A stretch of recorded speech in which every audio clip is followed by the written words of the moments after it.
Intelligent leaders such as Mehmed, however, tend to have further interests beyond just government affairs and wars. For the 7th Sultan of the Ottoman Empire, arts and literature were his most precious hobbies.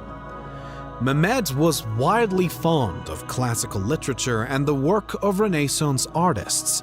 At one point during his reign, he had built a library that would house over 8,000 pieces of literature in languages spanning from Arabic to Greek to Latin to Persian.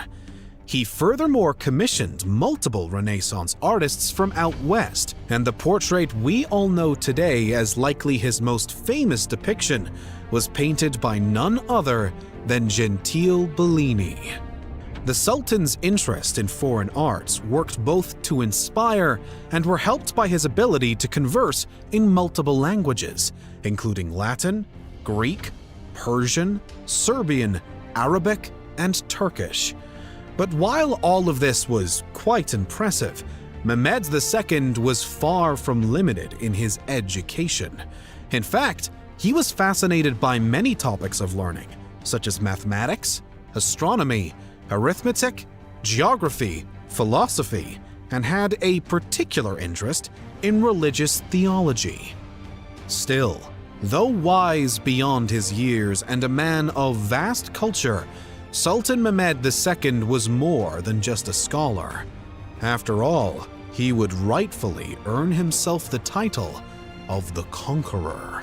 By far the most famous and the first of Mehmed's valiant expeditions of expansion and conquest was the one that led to the ultimate fall of Constantinople and Byzantium as the world knew it. From the moment he was named Sultan, the young man had known that it would be he who would finally bring the Byzantine capital under the sovereignty of a Muslim empire. There would be no exceptions, no excuses, and failure would simply not be tolerated.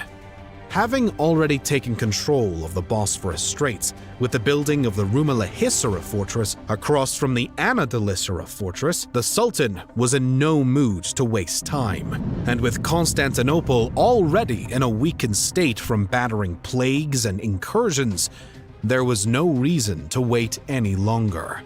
After expedited preparations, Mehmed gave the mighty Emperor of Byzantium a single warning: surrender now, or your empire will be reduced to dust and ashes. A terrifying ultimatum from a respectable imperial power, but nevertheless, the young Sultan was yet to prove himself, and the Byzantines were no pushovers. As Mehmed had likely expected, Emperor Constantine XI Palaeologos refused to accept the Ottoman injunction. If the Sultan wanted Constantinople, he would have to come and take it.